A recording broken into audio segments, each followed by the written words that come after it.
But in terms of Ukraine having no cards, that's just not true. Europe can give Ukraine cards. I think the bigger problem here, if I could reframe your question somewhat, it's, every time that Trump says that Ukraine has no cards, the real problem is that Trump keeps giving cards to Putin. That's what the dilemma is right now. And it's Jared Kushner and Steve Witkoff doing that. And then you do have Secretary of State Marco Rubio on the sidelines trying to claw some of those back to get them on Ukraine's side of the equation. But the problem isn't a question of Ukraine not having cards. It's a question of Trump giving Putin too many cards. Joining us today, John Sweet, retired U.S. Army Colonel, Mark Toth, Foreign Affairs Analyst. Welcome to our program. Hey, Daniel, thanks for having us back on the show. Great to be back, Daniel. Thank you. U.S. is putting pressure on President Zelensky to quickly accept a peace deal that would require Ukraine to surrender Donbas to Russia. Mark, what does it mean, and what kind of moment President Zelensky faces right now? Yeah, Daniel, it's a great question because this moment in time for Ukraine and Zelensky reminds me of Churchill's never surrender speech that he had to give on June 4th, 1940, after the fall of Dunkirk, the evacuation of Dunkirk. And the odds are, the stakes here are really just as high. Ukraine is facing immense pressure from President Trump and those around him, especially Steve Witkoff and Kushner, to essentially capitulate to the Russians. And that's not a good thing. You can't surrender the Donbas. That's too key of a fortress belt. There's nothing between it and Kiev and Odessa thereafter. And the ISW is reporting that. John can get into that in a second here in terms of just how military disastrous it was. But essentially what President Trump is asking Ukraine to do is to commit military and national suicide. And that just can't be, because if that happens, this isn't just a never surrender moment for Ukraine. It's a never surrender moment for the fate of Western Europe as well. Eastern Europe in the short term, Western Europe in the long term, because then Putin really, in effect, dominates this continent. And we know that just based on Trump's national security strategy that just came out. He's effectively abandoning Europe to itself, abdicating U.S. leadership in NATO, save the Sackler position. Now, there are some stopgap measures happening in terms of Congress saying with the new Defense Authorization Act that certain troop levels can't fall below, et cetera. But the peril is now, the fate of Europe is now, it's not just the fate of Ukraine. John?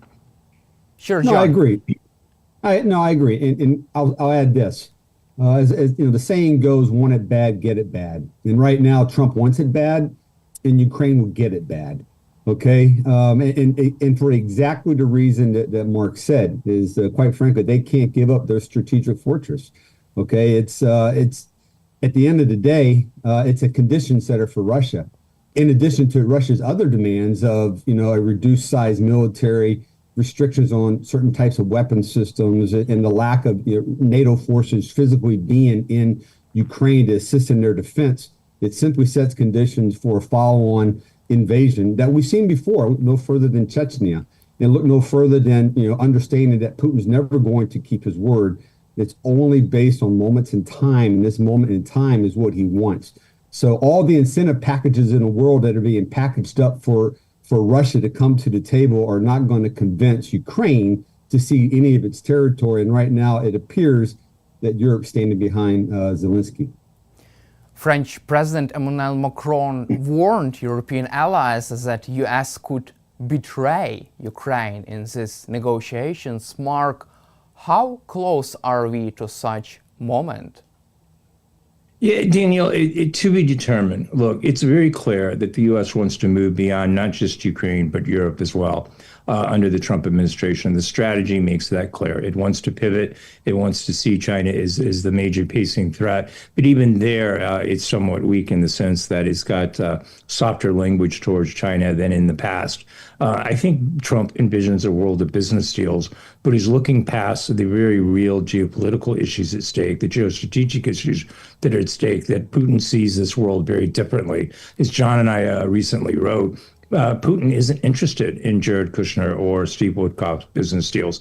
He may use those as a means to an end to get a peace deal on favorable terms to Russia. But in the long run, he's going to continue his machinations to get all of Ukraine and eventually start trying to peel back some of the Baltic states. Or Romania, or potentially, convince Hungary to come over to his side of the equation instead of being a NATO member state. I mean, he has long-term plans for Russia, and they are not good. And so, from that standpoint, I think Trump is doing a disservice to everyone here. Because look, if peace is to come about, it's got to be some type of equitable peace. It's got to take into account the war crimes that Putin has done. It has to take into account the intentional targeting of civilians, the crimes against humanity, the people that perpetrated Bucha early in this war. All of those things need to be taken into account. But it has to be based on a secure peace, and we just don't see that yet. And John, what is your take on possible U.S. betrayal of Ukraine and Europe? Well, first, I think betrayal is a strong word. Okay, I believe that Trump, in his own mind, is trying to encourage NATO to take more responsibility for the defense in Europe, and rightly so to some effect. NATO needs to step up. The United States, for the past 50 years, has been the leader, and NATO countries have allowed the United States to do that. So he's turning to NATO, saying you have to do more burden sharing because have to focus our attention now on the Western Hemisphere, but also looking at China. So on that note, I don't necessarily think it's betrayal, but the manner in which he is doing it is gaslighting, if you will, Putin, and his thoughts that he can continue to fight and continue to threaten NATO.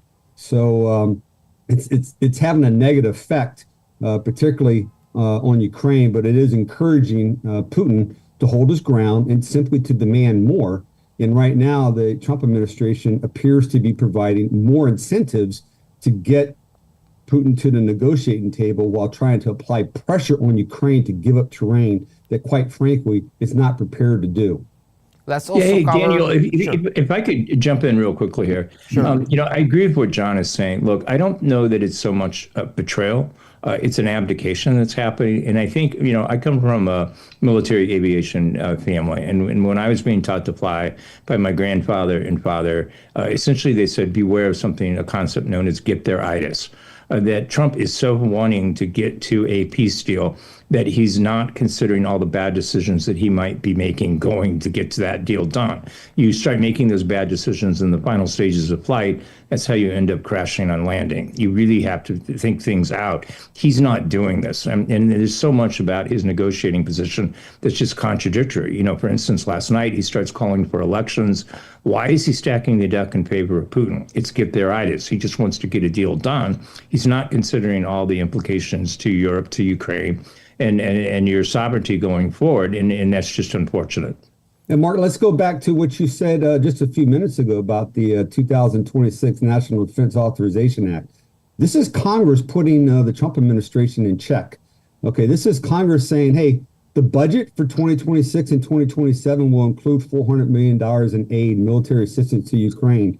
You will not drop U.S. forces from below 76,000 troops in Europe. And oh, by the way, you will retain the leadership mantle there in NATO, the Supreme Allied Commander. So Congress, bipartisan Congress, is holding the Trump administration in check. So not only does he have an issue with Ukraine, but he's having an issue now with Congress. But oh, by the way, according to the 2025 Reagan National Defense Survey, he has an issue with the American public because 68% of the American public support NATO, 59% oppose withdrawing from NATO, 62% want NATO or Ukraine to actually prevail, and another 70% distrust Russia.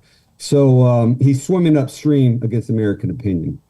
Let's also cover most recent President Trump's interview with Politico. It seems like President Trump is now saying again that Ukraine doesn't have the cards. He just said that Russia had a stronger position, stronger negotiating position during this diplomatic process. Mark, is he right? No, he's wrong. Look, I don't want to underestimate the heavy lift that Ukraine has in front of it. And clearly it's going to take much more European support to make sure that Ukraine doesn't face military setbacks in the near and long term. I don't want to estimate that. But in terms of Ukraine having no cards, that's just not true. Europe can give Ukraine cards. I think the bigger problem here, if I could reframe your question somewhat, it's, every time that Trump says that Ukraine has no cards, the real problem is that Trump keeps giving cards to Putin. That's what the dilemma is right now. And it's Jared Kushner and Steve Witkoff doing that. And then you do have Secretary of State Marco Rubio on the sidelines trying to claw some of those back to get them on Ukraine's side of the equation. But the problem isn't a question of Ukraine not having cards. It's a question of Trump giving Putin too many cards. Just mentioned about Jared Kushner, Steve Witkoff. We haven't discussed this topic yet, but Steve Witkoff would call Russian aide Kirill Dmitriev and would advise him how to deal with President Trump, how to appease President Trump. Mark, what is your assessment of such diplomatic tactics? Is it a treason or just unprofessional way to conduct business? Yeah, I vacillate back and forth, Daniel, between whether Steve Witkoff is the most naive man on earth, given how utterly fooled he is at times by Putin, the games that he plays, Kirill Dmitriev's courting of him, Putin's chief special envoy in this process, or whether or not, for business reasons, he's thinking maybe there's deals to be made if he gets to a peace sooner than later. I'm not sure what it is. The historians will have to figure that out. Reporters will have to dig down and determine which of that it is. But either way, it's bad for Ukraine. Steve Witkoff should not be in this equation. He should not be part of these negotiations. He's just not a credible and not someone who's even a fair broker. Even if he wanted to be objective and argue that the U.S. should just be a mediator, this man's not mediating. This man is arbitrating in many ways and to Ukraine's detriment. Why does he like Vladimir Putin? In one of his interview, he told reporters that he did like Vladimir Putin as a Russian leader. Yeah, Daniel, either he doesn't understand that Putin commits war crimes, that Putin has enabled the types of tragedies, as we mentioned earlier, that happened in Bucha, or that Putin is campaigning to intentionally target civilians. I just can't buy that. Look, early on, it was easy to give Steve Witkoff a pass. This was a man that was also involved in the peace negotiations in Gaza, and maybe there was only so much information that he could absorb at one time. But now there's no way that he doesn't know these things, that he's primarily focused on trying to get a peace deal with Gaza. I'm sorry, with Putin over Ukraine. In my mind, and again, it's just my personal opinion, I don't have proof of this, I suspect he sees dollar signs, ruble signs in front of him, and is just wanting to get the deal done for Trump so that they can move on and falsely believe that somehow this world that's in competition between Russia and China on one side and the U.S. on the other is just going to all be solved by business deals and transactions. They just don't get it. He's not interested in that. Putin's not interested in that. They've got bigger plans than business deals. And Colonel Sweet, how can you assess current military situation? Is Ukraine in such bad condition right now as President Trump thinks, and as he tries to present Ukraine doesn't have any kind of cards? Well, I agree with what Mark said earlier about cards. Ukraine doesn't have U.S. cards, okay? But Ukraine has Europe cards. And more importantly, Ukraine has Ukraine cards. Okay, the Ukrainian military is holding its own. They're defeating Russian forces on the ground. They're still, to this day, killing upwards to 1,000 Russian soldiers a day, upwards to about 7,000 a week.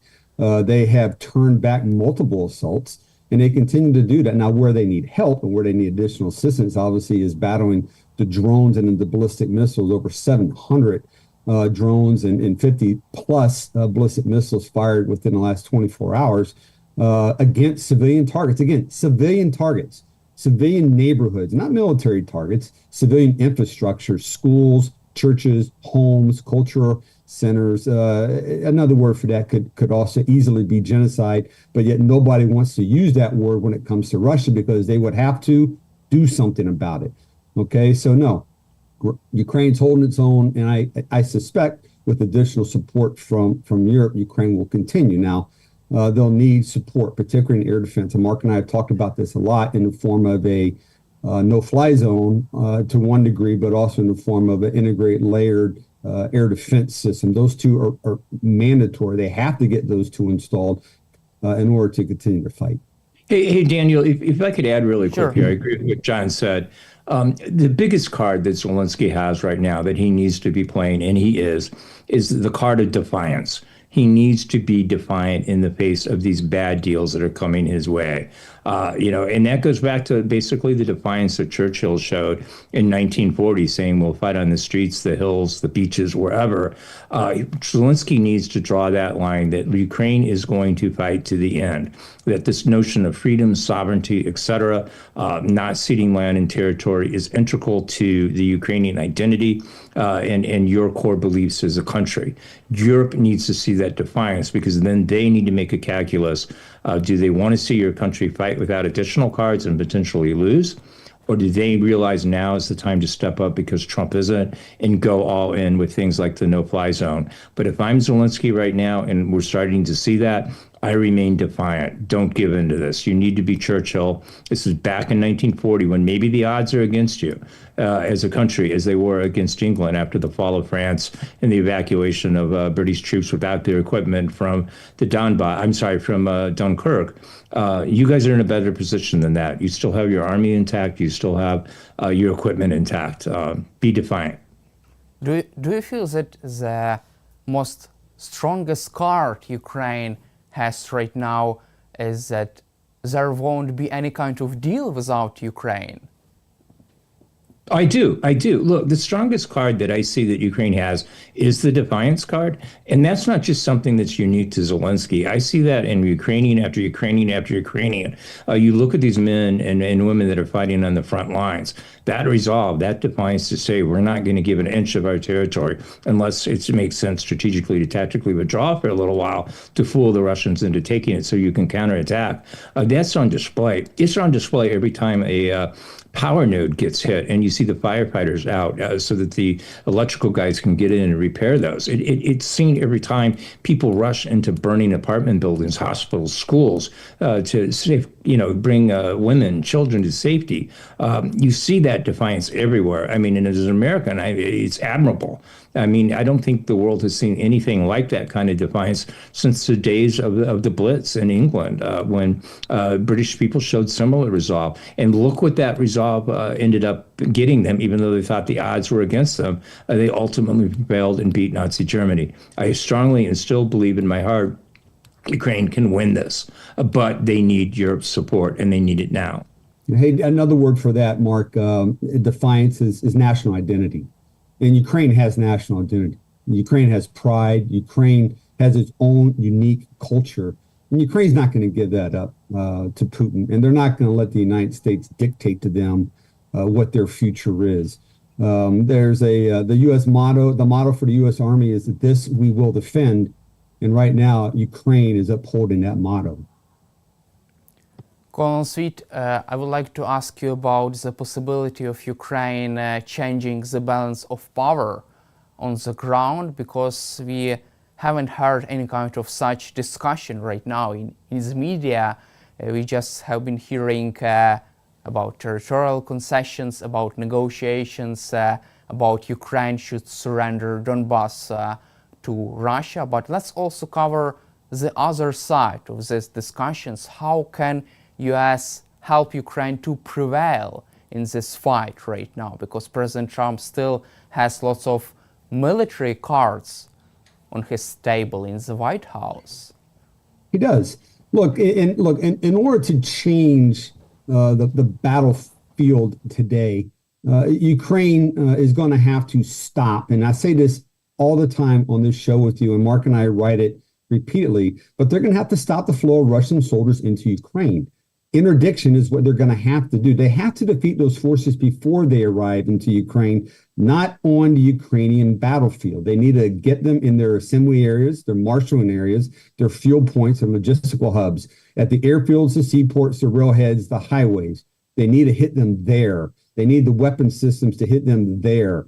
Okay, if that means more ATACMS, more HIMARS, more Storm Shadows, if Germany provides its cruise missile, the Taurus missile, additional artillery, but they need to be fighting them in Russia, not necessarily in Ukraine. I think that's the only way they're going to affect the battlefield is to isolate those forces within Ukraine, okay, to defeat their lines of logistics, okay? We call them exterior lines, but to shut those exterior lines off and to get those forces in in Ukraine to wither on the vine, and then to have to withdraw because they don't have ammunition, life support materials like food, water, and ammunition. That's about the only way they're going to be able to do that.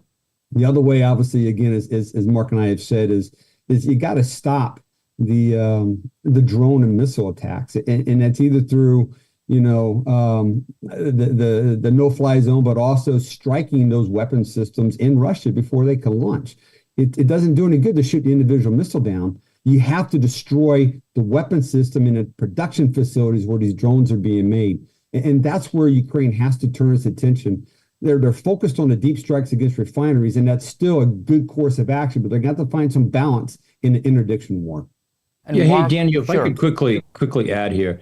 I think the biggest weapon that the Ukrainians can get right now, realistically, from the U.S. is actually public opinion. As John pointed out, there's bipartisan support broadly to see Ukraine win. It's like 68%. The vast majority of the country, upwards of 3/4, believes that Russia is the enemy, not our friend. That's the most powerful weapon that you can get. And if the Ukrainians show defiance, if you start drawing these lines in the sand, that, look, Trump's not going to cause us to negotiate away our country. That public opinion, Americans like that. They like a scrappy underdog. Ukraine is that underdog. And I think that's your best way forward. And then in the meantime, as we keep repeating, and I don't mean to keep repeating it, but Europe has to step up now. Thank you, John and Mark, for your time and for your support for Ukraine and insightful answers. Glory to Ukraine. Hey, thank you, Daniel, for having us back on the show. Thank you, Daniel. Best.